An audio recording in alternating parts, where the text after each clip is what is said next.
Monsieur le Président, la semaine dernière, la presse régionale et nationale se sont fait l'écho de propos tenus par plusieurs élus LR des Alpes-Maritimes et du Var, dont certains appartiennent à votre majorité, et qui qualifiaient la région Provence-Alpes-Côte d'Azur de, je cite, « région bananière », fermez les guillemets, dans laquelle la distribution des subventions publiques dépendrait de considérations partisanes, réclamant dans la foulée un audit des subventions, ainsi que la création immédiate d'un observatoire de l'équité composé de personnalités indépendantes.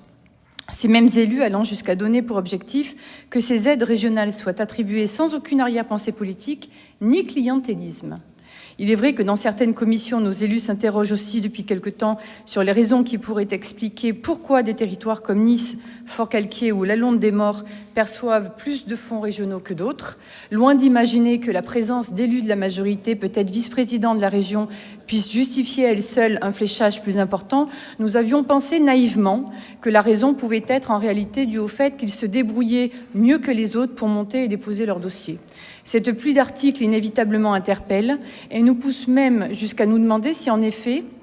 ceux qui arbitrent les attributions de subventions régionales ne se disent pas, après tout, nos territoires d'abord. Aussi, Monsieur le Président, même s'ils sont nombreux ceux qui pourraient être tentés de penser que c'est bien de distribuer l'argent aux petits copains et il est plus efficace de le donner pour les territoires, pouvez-vous nous dire si certains d'entre eux sont privés de fonds régionaux, comme le laissent sous-entendre des élus de votre ex-famille politique ?